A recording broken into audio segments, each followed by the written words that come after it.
ఈ పిటిషన్ ఒకవేళ దాఖలయ్యాక కోర్టు ఏ అంశాలను ప్రధానంగా పరిశీలిస్తుంది అనుకోవచ్చు? ఫస్ట్ థింగ్ అదే చెప్తున్నాను, ఒకవేళ ఇది ఓన్లీ జస్ట్ ఏంటంటే క్రిమినల్ కేసెస్కి క్వాష్ ఉంటుంది. సో ఇప్పుడు ప్రైమా ఫేసీగా ఒక కేసు ఉంది, ఇప్పుడు కేసు ఫైల్ అయింది, ప్రైమా ఫేసీలో తెలిసిపోతుంది అసలు తప్పే చేయలేదు బట్ అయినా కావాలని వేశారు అని చెప్పి. సో ప్రైమా ఫేసీ కేసు కనుక లేకపోతే కోర్టు కన్సిడర్ చేస్తుంది. సెకండ్, ఒకవేళ అది సివిల్ నేచర్ కేసు కానీ క్రిమినల్ కలరింగ్ ఇచ్చి, అసలు అది క్రిమినల్ కేసు అండి, క్రిమినల్ కేసుని క్రిమినల్గా సివిల్ కేసుకి క్రిమినల్ కేసు కలరింగ్ ఇచ్చి దాన్ని ఫ్రేమ్ చేసి ఇది క్రిమినల్ కేసు అని చెప్పేసి క్రిమినల్ కేసెస్ ఇస్తూ ఉంటారు.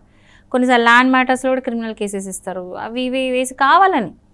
అలాంటప్పుడు క్వాష్ చేసుకోవచ్చు. ఇంకా ఏమనంటే ఒకవేళ ఎవరైనా బ్యాడ్ ఇంటెన్షన్తో అంటే మైండ్లో ఏదో పెట్టుకొని మీ మీద గ్రజ్తోని రాంగ్ ఇంటెన్షన్స్తో అంటే మ్యాలిఫైడ్ ఇంటెన్షన్స్ అంటాం. సో అట్లాంటి ఇంటెన్షన్స్తో కావాలని ఇరికించడానికి కూడా క్రిమినల్ కేసెస్ వేస్తుంటారు. అసలు పని ఉండదు ఏముండదు. చాలా మటుకు మనం చూస్తుంటాం కొన్ని ఊర్లలో. ఇప్పుడు మామూలుగా సివిల్ కేసెస్ అయినప్పుడు కూడా సివిల్ కేసులో కొట్లాడుకుంటారు అన్నీ అయినప్పుడు సడన్గా అందులో ఆడవాళ్ళని కూడా దింపి వాళ్ళ మీద ఫేక్ రేప్ కేసులు అని పెట్టిస్తారు. అసలు సివిల్కి మ్యాటర్ ఇక్కడ, ల్యాండ్ మ్యాటర్ ఇక్కడ, ఏదో ఇక్కడ.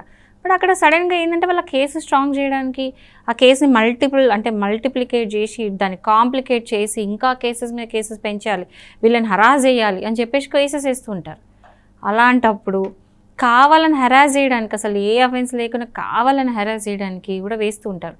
సో ఇలాంటివన్నీ కూడా స్టెప్ బై స్టెప్ చూసి ఇప్పుడు నేను చెప్పిన ఇంగ్రీడియంట్స్లో ఒక్కటి ఏది ఉన్నా కూడా క్వాష్ జరుగుతుంది.